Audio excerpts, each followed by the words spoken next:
안녕하세요. 시청자 여러분의 소중한 시간을 저와 함께 해주셔서 대단히 감사드립니다.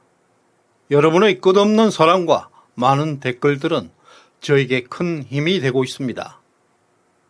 오늘은 7월 18일 화요일입니다. 최근 중국 경제가 심각합니다. 5년 전부터 시작되었던 미중 무역전쟁, 그리고 바이든 정부의 디커플링 정책에 대한 그 후유증 등으로 중국 경제가 파산 위기에 봉착하고 있습니다. 최근 중국은 급격한 수출 감소, 실업률의 폭발, 부동산 불황 등에 이어서 제조업의 경기 불황을 암시하고 있는 디플레이션 현상까지 나타나고 있습니다. 특히 모든 분야에서 발생하고 있는 막대한 생산 과잉과 수출과 내수 부족으로 재고만 쌓여가고 있습니다. 중국은 오랫동안 경제 추락을 겪어왔습니다.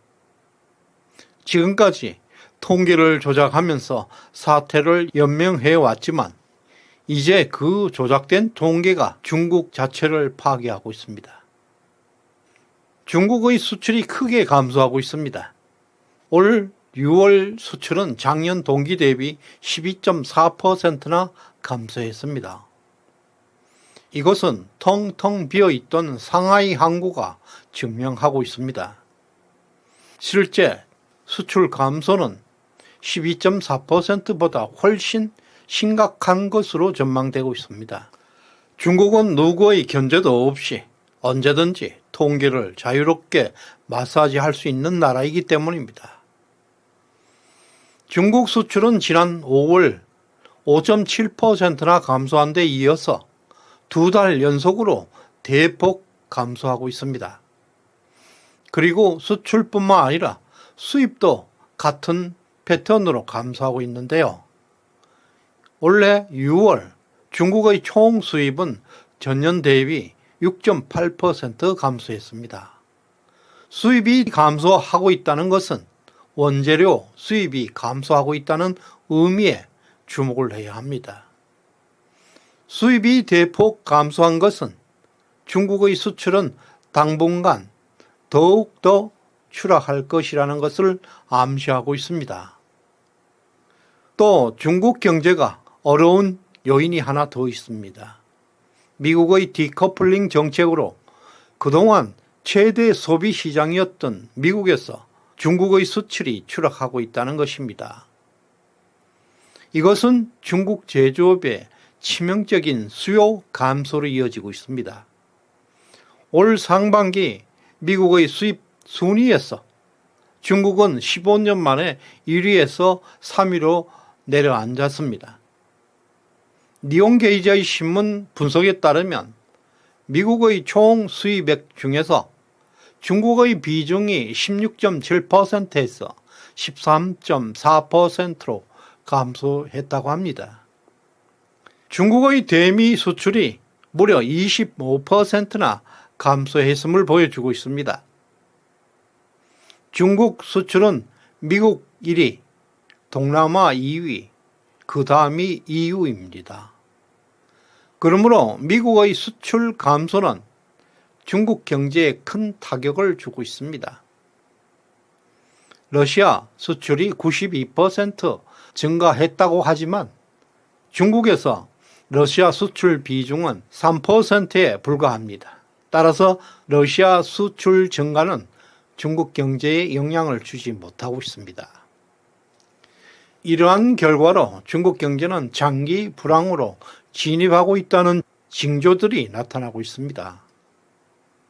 일본의 잃어버린 30년을 기억하실 것입니다. 1997년부터 시작된 일본의 거품 경제의 역사, 참혹한 장기 불황의 역사입니다. 그것은 물가 하락, 디플레이션 때문입니다. 한번 빠지면 탈출이 진짜 어렵습니다. 지금 중국의 물가 상승률이 제로 수준에 빠지고 있습니다.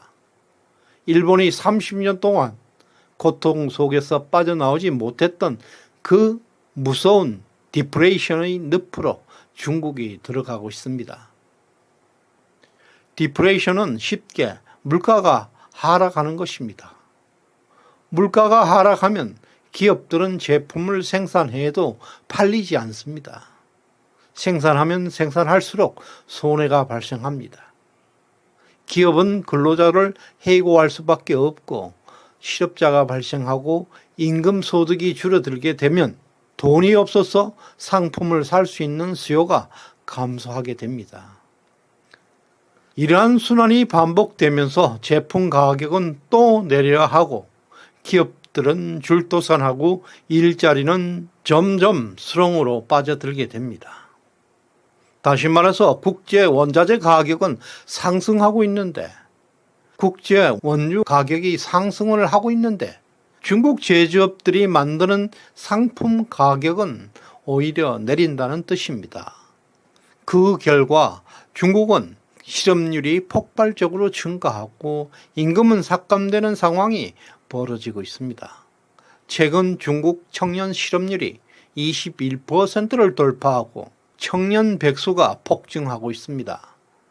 임금이 하락하고 대도시 거리에는 천막촌이 늘어나고 있습니다. 사실상 중국은 지옥 같은 상황이 계속되고 경제는 악순환으로 빠져들고 있습니다. 이뿐만 아니라 중국은 디플레이션 현상으로 제조업체들이 생존 전쟁으로 난리통입니다.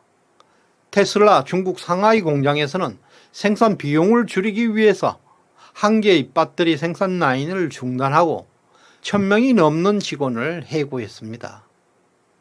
테슬라의 중국 내 생산 계획은 원래 180만 대였으나 상반기 판매량은 89만 대에 불과해서 1만 대 이상의 재고가 쌓여가고 있습니다. 이 재고를 처리하고 소비시키기 위해서 테슬라는 가격을 대폭 낮춰서 중국 시장을 공략하기 시작했습니다. 그러나 말씀드린 대로 중국 모든 분야 공급 과잉 상태에 빠져 있습니다. 중국 내 자동차 회사가 20군데나 넘습니다. 모든 자치성에는 자동차 제조사가 있을 정도입니다.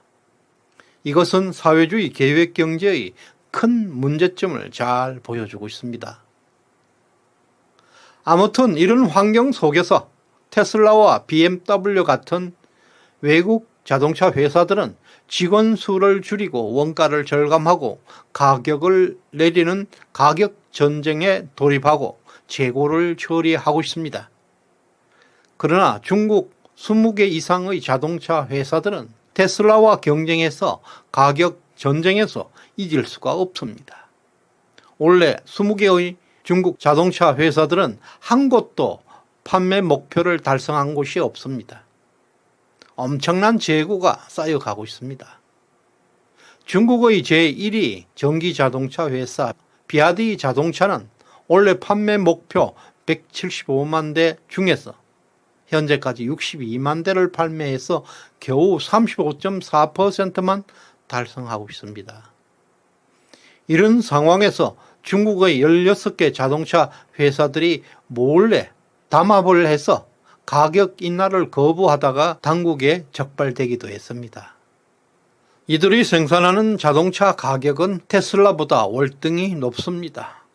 시장 점유율마저 급속하게 추락하고 중국의 제조업까지 디플레이션에 빠져들고 있습니다.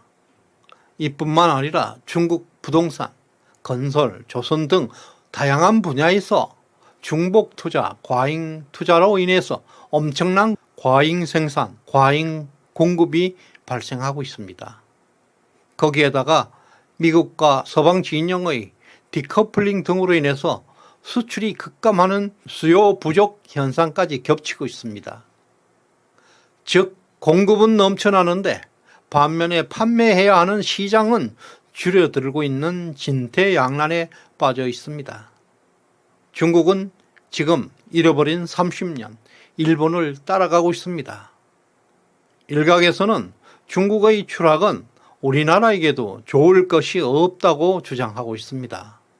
이에 대해서 여러분은 어떻게 생각하십니까? 시청자 여러분의 소중한 의견을 많은 댓글로 남겨주시길 바랍니다. 시청해 주셔서 감사드립니다.